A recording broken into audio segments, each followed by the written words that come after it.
Ready? What do you think?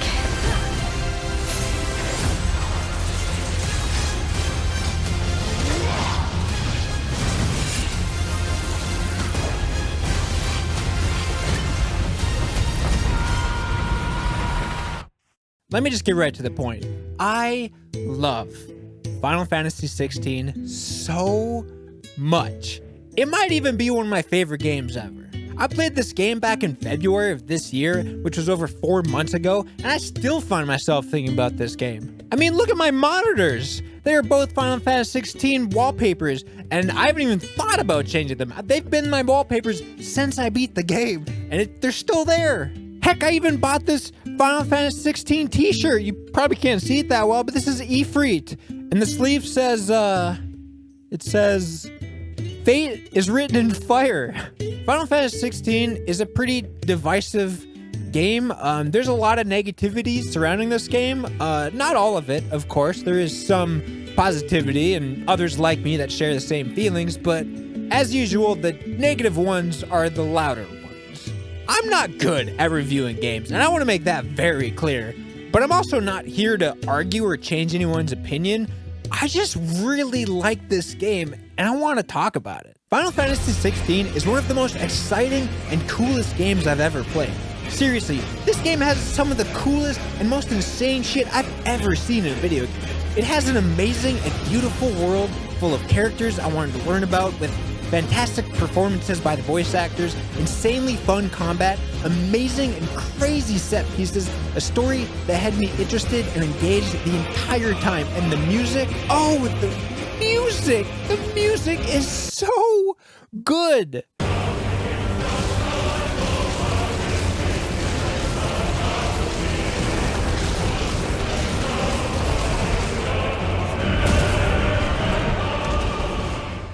It's fantastic and overly hype when it needs to be.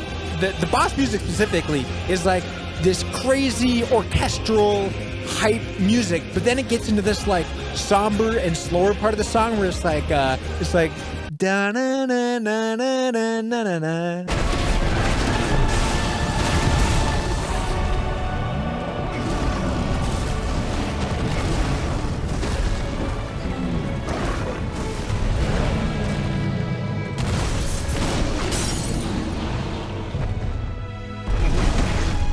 And it's so good doing these boss fights, and like this music is calm and beautiful, and then it like ramps up and gets hype again. The music in this game is awesome. It's fantastic. Final Fantasy XVI is a power fantasy action movie of a roller coaster ride, and I am here for it. It starts off as this Game of Thrones inspired medieval fantasy political drama, and then it turns into like this story about revenge, and then it turns into this story about like eco-terrorism or something like that, and then before you know it, you are on your way to go kill fucking God. And no, I am not exaggerating, that's actually what happens. In this world, there is what they call mother crystals, which are these giant towering mountains of crystal, which is a source of ether. They are mined into little shards so that people can use them and perform magic. However, they have a finite use, so these shards are not something that everyone has easy access to. And obviously, wars are fought over control of these crystals, which plays a big part in the story and how the nations are and yada yada yada. However, there are people in this world that can naturally access ether and use magic, and they are called bears. Unfortunately for them though, bears are seen as lesser people, and anyone that is found to be a bear gets a mark branded onto their face, giving them this derogatory nickname, Branded. And the brand is laced with poison ink, and so like if you try to remove it, it's probably gonna poison and kill you, so it's not a very easy thing to do. Branded are basically slaves. Some are forced into the military, while others have to work on farms or as blacksmiths and any other job where their magic is useful.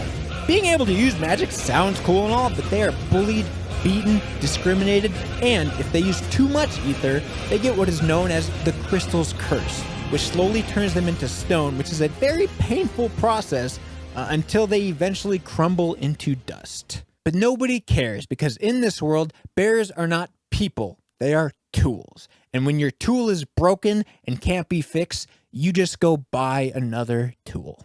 There are also people known as dominants. The dominants, like bears, can use magic, but they also have the ability to call upon the power of a specific Eikon, which are these godlike beings. They can even do what they call priming, which is where they fully transform into the Eikon. However, even though they're the most powerful beings in this world, they, like the bears, are looked down on as lesser beings and are forced into being weapons of war.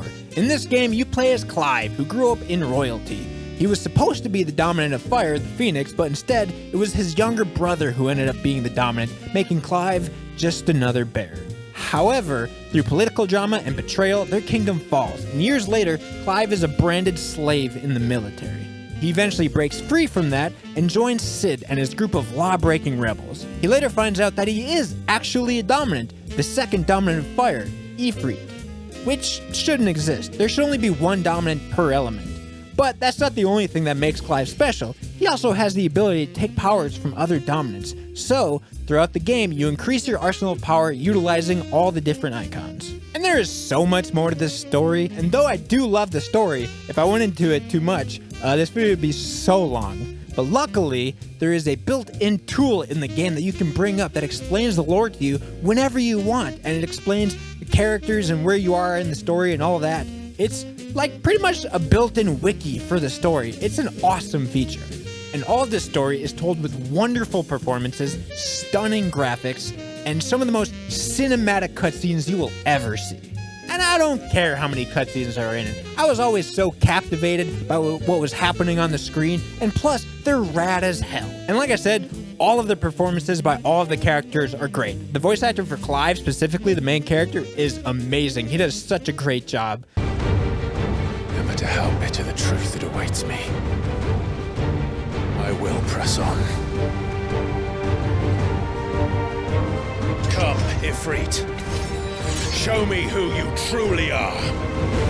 And Clive is a great main protagonist too. He's like this stoic, badass, kind of quiet, but he's also like really kind, and he's gone through some shit. He's had some bad things happen to him, and you know, watching him grow as a character is really good. And then you have Jill, which is like 100% waifu material. She's super pretty and nice and a great companion to Clive. We'll find your answers together. I want to learn the truth too. There'll be time enough for atonement when we're done. I was hoping you'd say that. I don't think I could do this without you. And then there's Sid, and I don't have enough good things to say about him. He's an amazing character, and he has this like deep, raspy, sexy voice, and he's like really charming and like witty, and he's just a really good character. Like, one of the worst things about this game is that Sid's not in it enough. He like partway through the game, he like goes into the background and you don't see him as much, but he's a great character. Cheer up, you two. Can't think of a safer place in the Empire than it.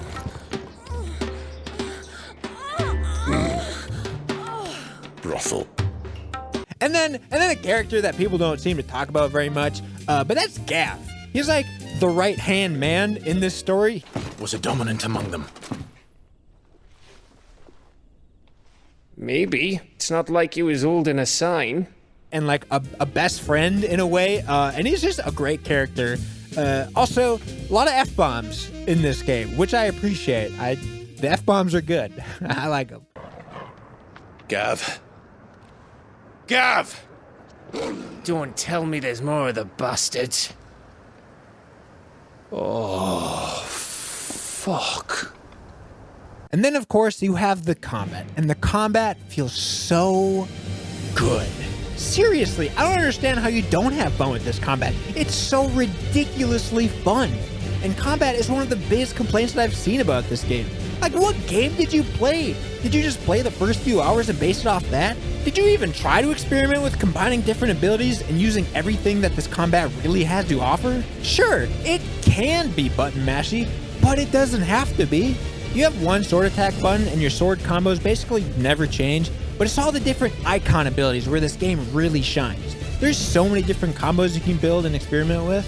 half the game, I was using abilities that recharged fast, meaning I was more of a mage than I was a swordsman, constantly casting magic and comboing them together. The other half, I was equipping all of the ultimate abilities, which have longer cooldowns but deliver a devastating blow, making me feel like a powerful god. And not only the abilities, you have fun combat mechanics, like if you dodge at the right time, you do a precision dodge that gives you the opportunity to counter if you attack immediately. You can also parry attacks if you time it right and attack right when they're about to hit you. That slows time down, allowing you to get more hits in. Enemies also have a will gauge. If you fill it up, it staggers the enemy. It's basically like breaking their will to fight, and when they're staggered, you can deal more damage. Certain Eikon powers don't deal a lot of damage, but specifically do more will damage. It's all about stacking stagger damage to open them up so you can hit him with the big attacks for even more damage. And while you only play as Clive and can't swap to other party members, you do have NPCs that go on quests with you and follow you into combat and whatnot. Even your dog, Torgal, whom you can give commands to, like attacking, healing you a little, or launching them up in the air so you can start doing air combos and juggling them, something that I was never good at in this game. Why, the beast has the appetite of a behemoth. Just this very morn, I found him with his nose buried in my nuts. You're an even finer hound than we thought. The heat of battle is just so flashy and exciting. I just really don't know how you don't have at least a little bit of fun with this combat. But hey, to each their own, I guess. Some of the Eikon abilities I didn't find all that useful, but others were just so fun. Like doing a flaming uppercut punch with the Phoenix or Ifrit's fire charge that lets you barrel through enemies, or calling down lightning with Ramu, or freezing enemies with Shiva, or summoning tornadoes and grappling enemies with Garuda. Bahamut has this super powerful move called Giga Flare, which is basically like a Kamehameha wave. Punching stuff with Titan never got old. He has like this rocket punch that's super satisfying to do, and he also gives you the only block in the game, which is super useful. You can even use the block to counter and deliver some punches back. There's even this super fun ability that if you time it right, you counter and deliver some rapid fire gut punches. And then there's Odin. And Odin is so freaking cool.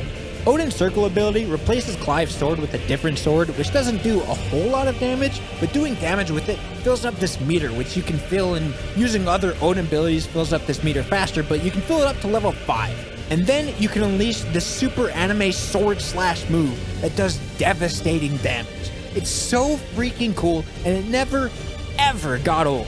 A fury of lions come on the screen, and Clive turns to you and swings his sword to the side, and at that moment, all the damage is done. It's like what they do in Power Rangers or Super Sentai, and I love it. And it is especially satisfying to do when it's the final blow, and at that moment Clive turns around, the enemy dies. And you could have 3 icons equipped at a time, and 2 abilities per icon, but if you fully upgrade an ability, you can attach that ability to any icon you want. So there's a lot of variety to mix and match abilities. This game has a pretty good skill tree, mostly because it's super simple and straightforward. Plus, you can refund your abilities and respec whenever you want with no negatives. So you can use abilities, and if you decide you don't like them, you can refund them and buy different abilities and upgrade other ones, and like continuously mix and match what you want to play with. It's a really great feature in the game. That's how I was able to switch playstyles between this spellcasting mage or this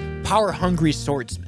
Getting into the flow of combat is just so fun. You have to cycle through the icons to use the abilities you have equipped to them, so swapping icons mid-combo to use something else, and then pairing that with perfect dodges and parries, and you have a standard ranged magic attack that if you time it right, you can combo it with your sword slashes.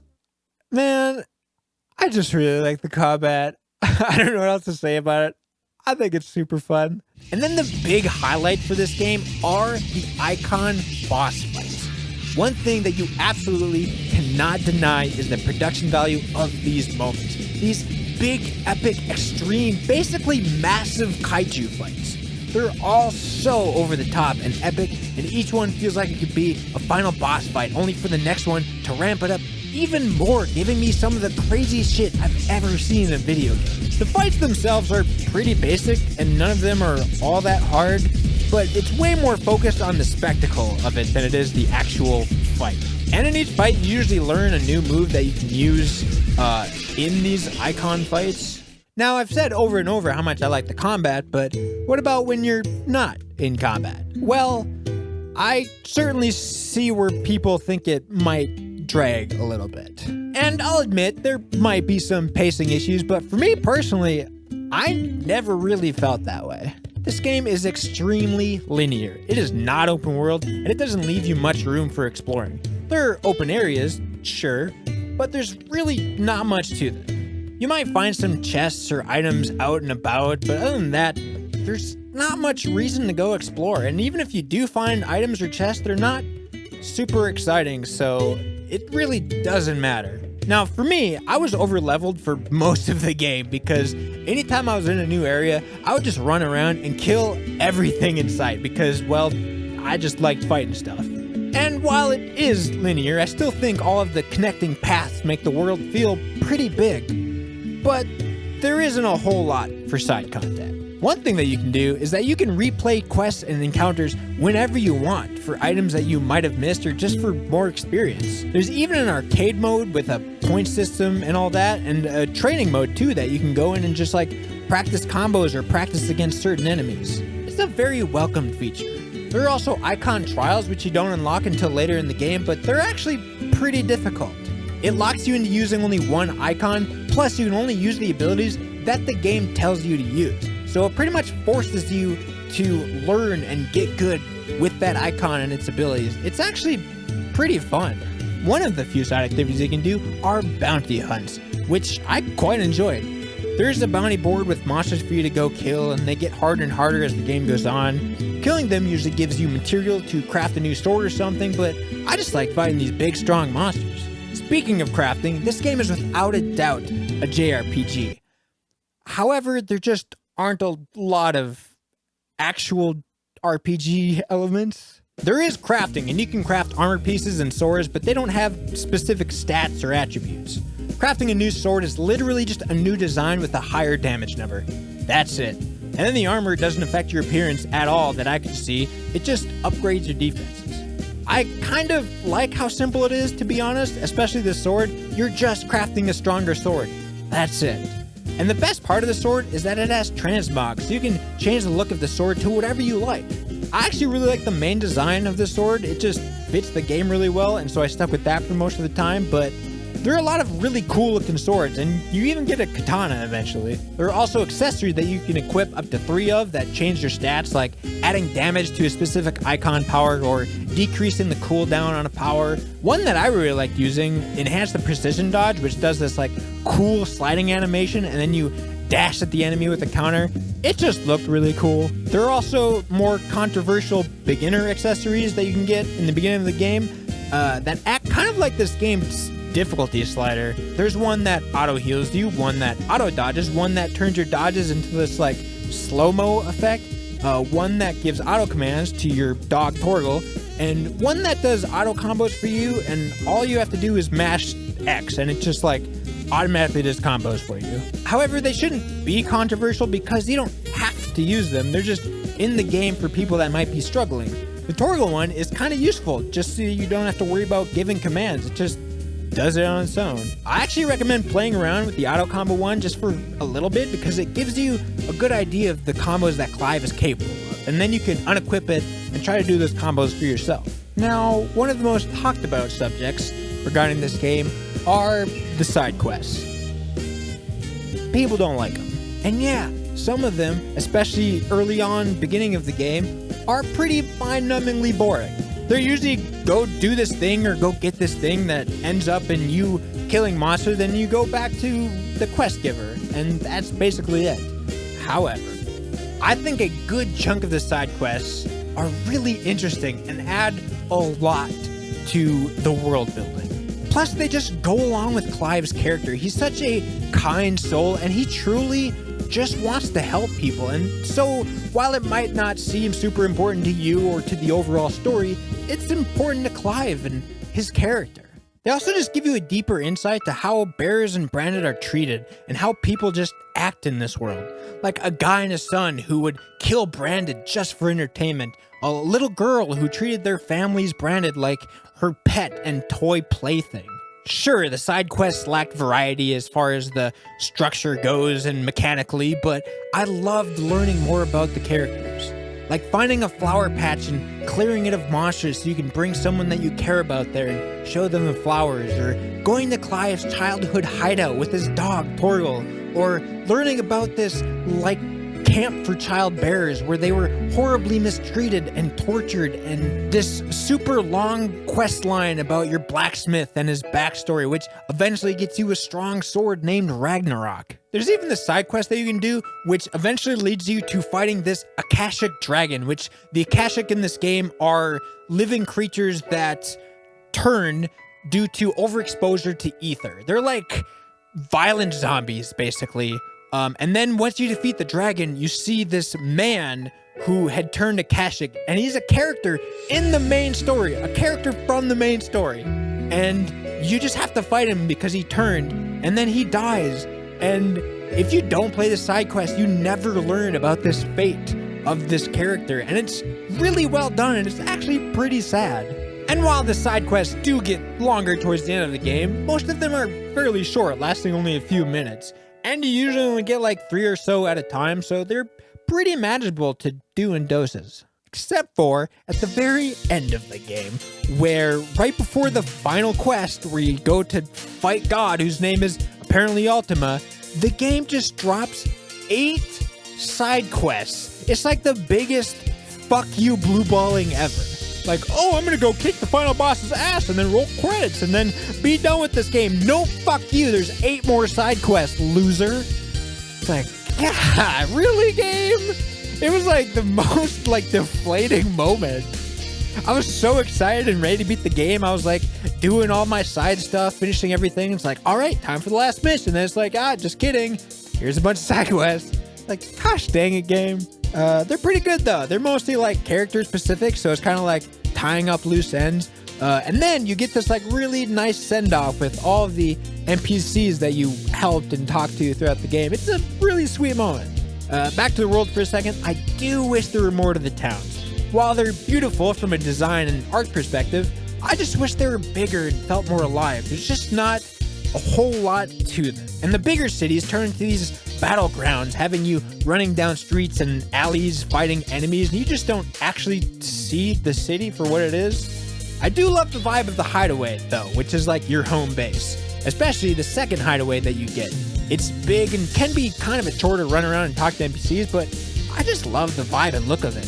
Plus, there's a jukebox that you can choose which music track plays while you're at the hideout, and it's pretty great. Speaking of the hideaway, one of my biggest complaints with this game is that there is no dedicated sprint button in this game.